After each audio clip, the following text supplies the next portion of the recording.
قال النبی صلی اللہ علیہ وسلم قل بیمینک وکل مما یلیک۔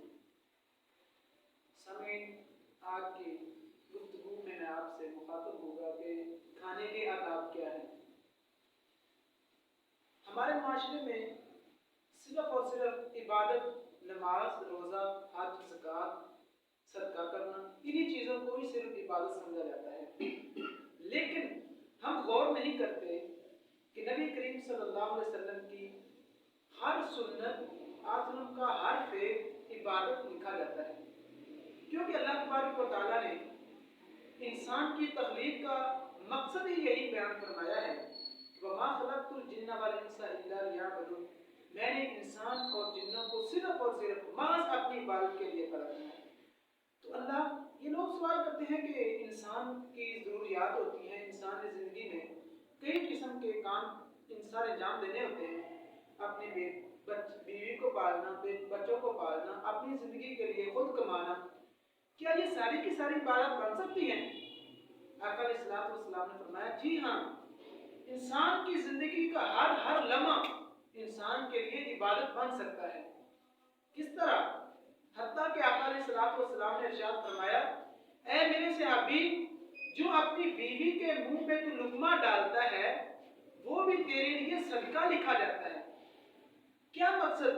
کہ انسان جب بھی کوئی کام کرتا ہے اپنے بیٹوں کے لیے، اپنے بچوں کے لیے، اپنی بیوی کے لیے، جب کوئی کمائی کرتا ہے تو نیت یہ رکھ لے کہ میں صرف اور صرف اپنے بیٹوں کی، اپنے بچوں کی کفالت کے لیے یہ اللہ کا حکم سمجھ کر کما رہا ہوں۔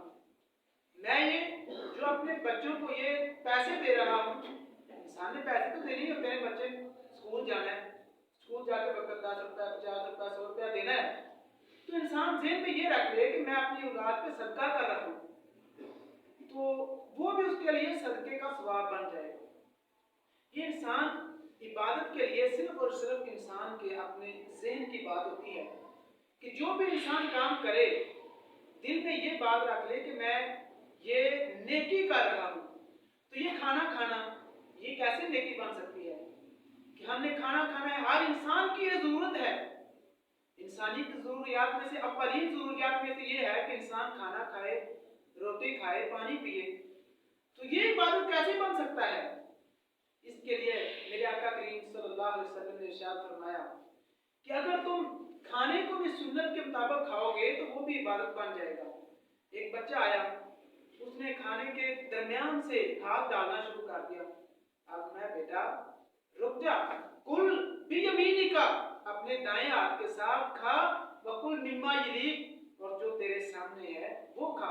ہمیشہ یہ نہیں کرنا چاہیے کہ وہ دوسری سائڈ پہ گوشت پڑا ہے ادھر سے اٹھا لیں، درمیان سے رکھ۔ آقا علیہ السلام نے فرمایا تم اپنے قریب سے کھاؤ، اور جو اگر زیادہ لوگ پلیٹ کی سائڈوں میں بیٹھے ہوئے ہیں سب اپنے اپنے قریب سے کھائیں، اور آپ نے فرمایا کھانے کے درمیان میں برکت نازل ہوتی ہے، درمیان سے، شروع میں درمیان سے کھانا نہیں کھانا چاہیے، آہستہ آہستہ جتنا جس کی سائڈ پہ چلا جائے وہ کھا لے۔ یہ ہے کھانے کی سنت، اور کھانے کو دائیں ہاتھ کے ساتھ کھانا چاہیے۔ سب سے بڑی بات یہ ہے، ایک بندہ آیا، وہ بائیں ہاتھ سے کھا رہا تھا، آقا کریم صلی اللہ علیہ وسلم نے فرمایا اے میرے صحابی، اے بندے کھانا کھانے والے، تو دائیں ہاتھ سے کیوں نہیں کھانا کھاتا؟ وہ کہتا یا رسول اللہ میرا دایاں ہاتھ کام ہی نہیں کرتا۔ آپ نہ اللہ کرے تیرا اسی طرح ہی ہو جائے۔ وہ بیان کرتا ہے کہ میرے دائیں ہاتھ نے پوری زندگی کام نہیں کیا، اس لیے آقا علیہ السلام کی کسی بھی چھوٹی سے چھوٹی سنت کو بھی حقیر مت سمجھیے۔ ہو سکتا ہے ہم ایک سنت پر عمل کریں، وہی ہمارے لیے نجات کا سبب بن جائے۔ اللہ سے دعا ہے کہ اللہ ہمیں آقا کریم صلی اللہ علیہ وسلم کی سنتوں پر عمل کرنے کی توفیق عطا فرمائے، اور چھوٹی چھوٹی سنتوں کو